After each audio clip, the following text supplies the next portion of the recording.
In 2022, I bought my first storage unit in order to make passive income and build a mini property business. After a successful first purchase that brought in recurring income on a monthly basis and was very profitable, I bought a second unit in 2023, but unfortunately, the results weren't as positive as they were with the first one. In fact, I've actually decided to divest and I will be selling off the second storage unit. So in this video, I'm going to walk you through my decision, what went wrong, and why I've ultimately decided to sell.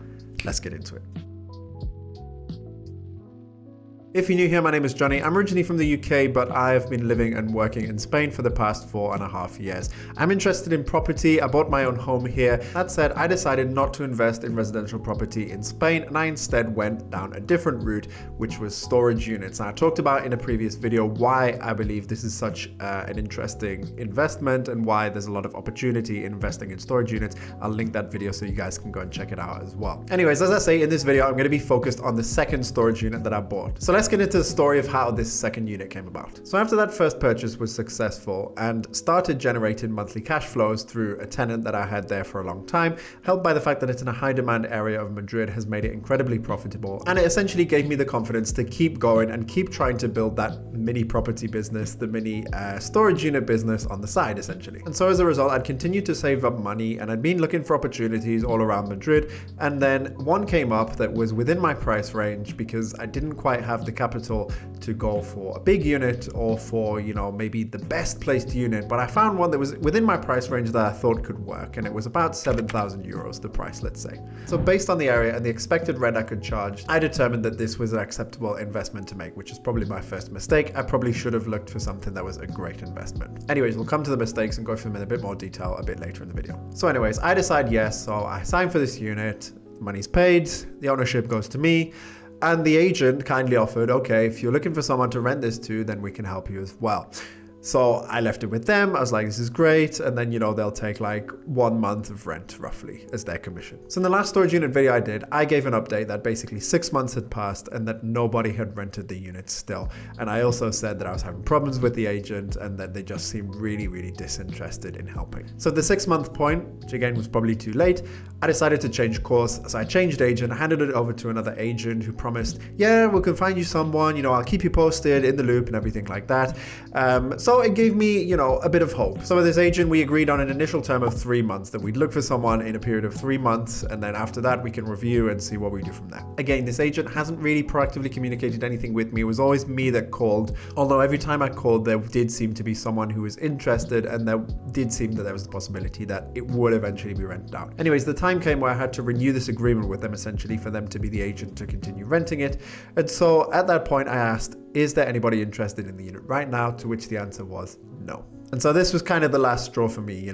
My money is tied up in that storage unit that is not producing for me. And at the same time, as I mentioned in the last video, I'd also started to pay communal charges for the maintenance and upkeep of the building. So my money is tied up in this investment that is not producing income. And on top of that, I'm losing money through all these communal charges. That is what I call a losing combination. And so as a result, I decided, okay, let's pull the plug on this thing.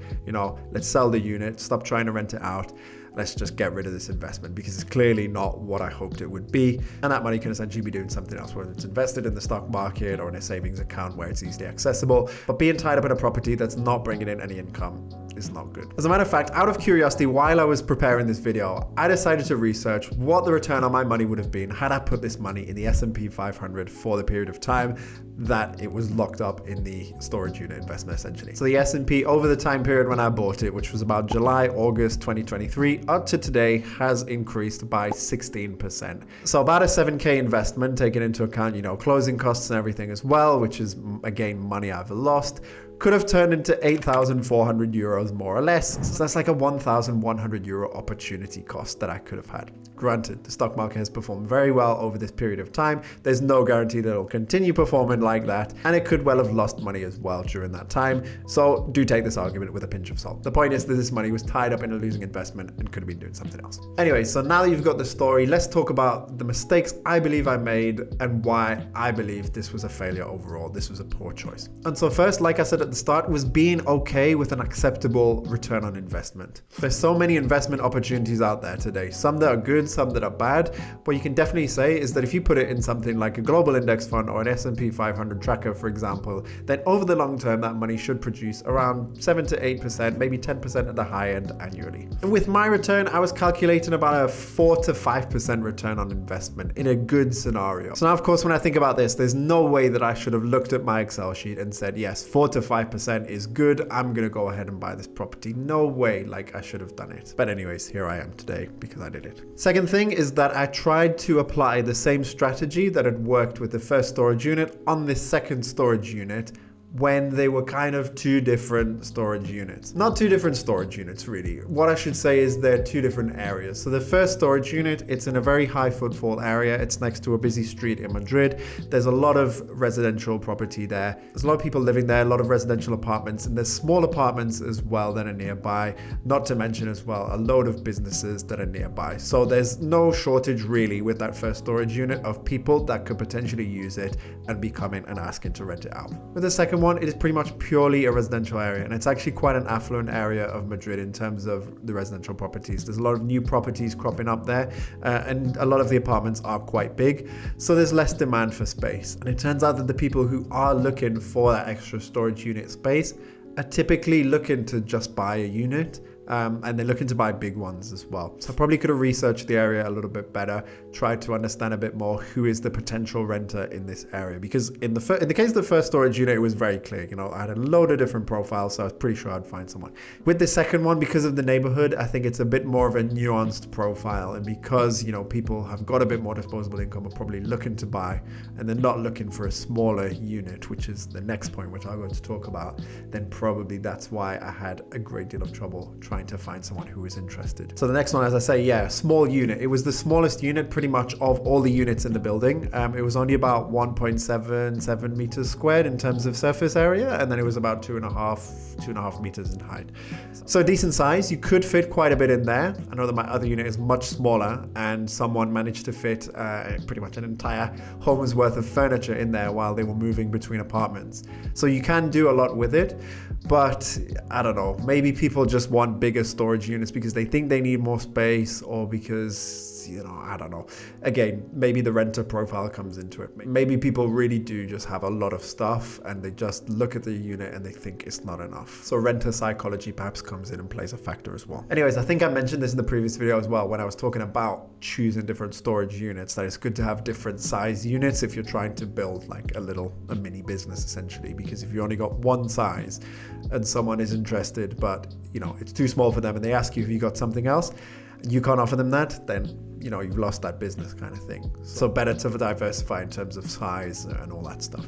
And now the last point is related to the agents. Now I did mention, particularly in the case of the first one, you know, that the agent really didn't seem that interested in getting it rented out. And thinking about it now, if I were the agent, probably I wouldn't be incentivized to make it a priority to get one storage unit rented out as well. Because these are agents as well. They're obviously selling and renting apartments. And if they're working on a commission basis, then why are they going to work so hard for less than 100 euros of commission for a storage unit when they can be getting thousands on, you know, properties? Of course, they're not going to give you the same level of attention. So whilst I'm not happy about that, I of course understand it, but I think next time, yeah, I should just handle that myself. And I feel like I would perhaps work more in my best interests than an agent would who's trying to rent out my storage unit. So yeah, guys, ultimately, as I say, I regret this investment decision. It's been a massive disappointment. It's been quite a headache to try and get it moving and not see it, you know, produce anything as well.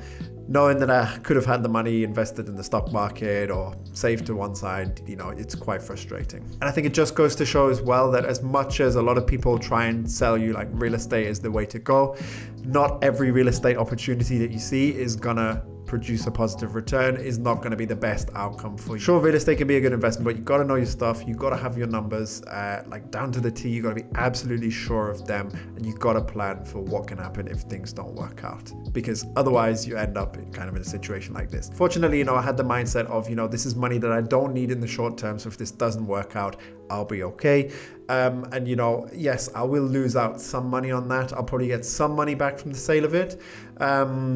Obviously, you know, it's not great to lose money, and you shouldn't, you know, be okay with losing money on investments. You should look for the best opportunities. But at the end of the day, you know, this is a learning experience for me. I think if I were to go back, it hasn't put me off investing in storage units, even though I don't have anything planned for the time being. But definitely the learnings that I take away from this poor investment decision will definitely help me in the future. So guys, I hope you enjoyed this video and found it interesting. Leave a comment and let me know, what would you have done if you were in my situation? Would you have sold the unit before? Would you hang on to it a little bit longer maybe? I'd be interested to hear what your thoughts are. So next time, I'll see you on the next one, and let's get this money.